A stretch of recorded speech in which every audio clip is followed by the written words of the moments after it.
May 1915. Billy scrambled after Jack and his mates through the thick scrub. The prickly bushes tore at his uniform and slashed his face, but he didn't care. At least it gave him some cover from enemy fire. This was the second time in less than 24 hours that Billy and his squadron had been called up to reinforce the Kiwis besieged at No. 3 Outpost. Turkish snipers and machine gunners had the men pinned down, the outpost was cut off and surrounded, and the casualties were mounting. The mounted riflemen were weary and battered after their last action. They knew the hell they were heading into, but had no choice. The sun rose, hot and unforgiving, lighting up the path for the Turkish snipers. In some spots, the troopers had to sprint across bare ground at the mercy of enemy machine gunners. With his jaws clenched, Billy bolted across the open spaces, praying the random bullets would miss him and his mates. Sometimes he pretended he was on Tui again, galloping like a knight in protective armour through the rat-a-tat-tat of machine gun fire. As the squadron neared the outpost, Turkish machine guns opened up, their heavy artillery firing from above. The Kiwis took cover in the gully in the first trench they found. The Turks surrounded them. They were at least 3,000 strong, and they were closing in.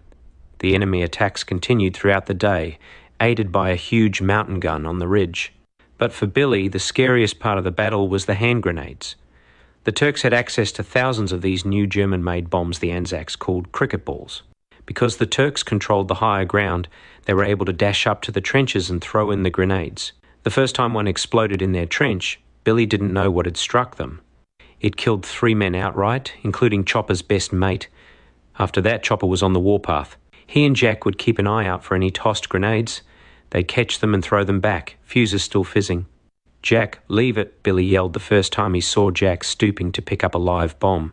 "It'll kill you." Jack grabbed the bomb and hurled it back.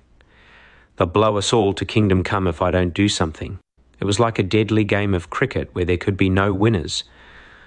After a bitter and desperate day of fighting, the mounted riflemen were forced to retreat in the cover of darkness. As they moved out, they carried as many of their wounded with them as they could. Billy and Jack made a stretcher out of Jack's overcoat to carry out a badly injured officer. Chopper slung a trooper with a shattered leg over his shoulder and hauled him out. As they walked, they passed lines of stretcher bearers moving up through the pitch black to rescue more of the wounded. Throughout the morning, the Turkish forces quickly occupied No. 3 Outpost and began to advance. Billy and the men were ordered to stand to arms and defend their line. By now they were shattered, their ranks thinned and shaken. As they hunkered down in yet another shallow sap, they heard pitiful cries of "Water! Please, water!" coming from the battleground in front of them. One of their men lay out in the scrub, severely wounded. Nobody could get to him. He was surrounded by Turkish sniper fire. All they could do was listen to his cries. Billy tried to throw his water bottle out to the injured man, but a sniper shot it down as it flew through the air. "His bleeding's driving me bonkers." "I'm going out there to bring him in," Chopper said, standing up with his rifle at the ready. "Billy boy, Jacko, cover me. I'm counting on those eagle eyes of yours, Billy boy." "Don't be stupid, mate. That's suicide," their sergeant said. "The poor devil's done for anyway. You can't help him. You're not going out there." "If that's an order, I'll have to cheerfully disobey," Chopper said, preparing to clamber up onto the parapet. He turned to Billy and Jack. "You boys ready to save my bacon?" "Yep, sure thing," Jack said, picking up his periscope. Billy wasn't so sure. He'd been watching those snipers, and they were good. It wouldn't be so easy. "Hang on, I reckon we need some help. I'll be right back," he said, scuttling off along the shallow trench. Billy knew what he was looking for, one of the periscope rifles that an Australian soldier down in the gully had invented only a week before. He jerry-rigged a wooden frame onto the rifles with mirrors top and bottom. The top mirror reflected to the bottom one a view of the enemy over the parapet. It meant shooters could take aim more accurately and fire safely through holes in the parapet. Billy soon found Jim, another marksman in the squadron who had one of these rifles.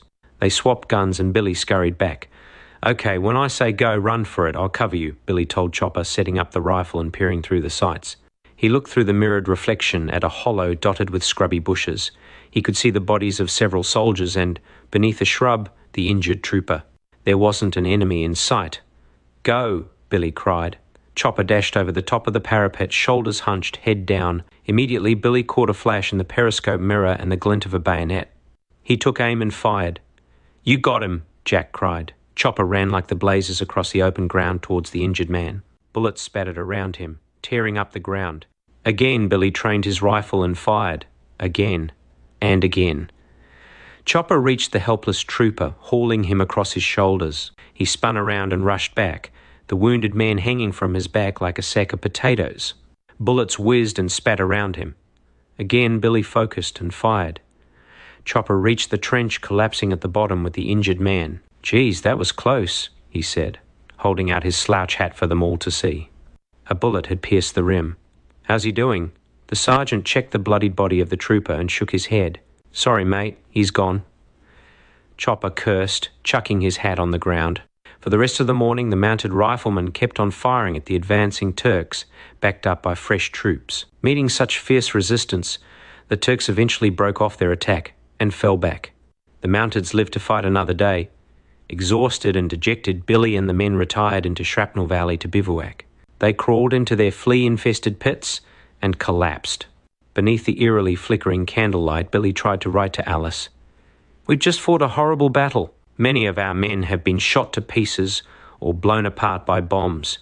Me and Jack were playing cards with them in the dugout only a few days ago, and now they're all gone. There's not even enough left of them to bury. Some of the blokes are really brave and a little bit crazy. You know that joker Chopper who always gives me a hard time? He tried to save an injured man tonight.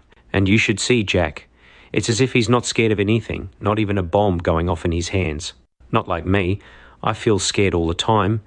But you've just got to go on. It's run, shoot, jab, no time for anything. The only way I can fight at all is to pretend I'm not really here." Billy got partway through the letter and thought of how Alice would feel reading about this horror. How could she ever understand about this place? It was better she never knew. He stashed the letter away with the others in the back of his rucksack. As he drifted into a fitful sleep, he heard the rattle of rifle fire and the sea lapping peacefully on the shore.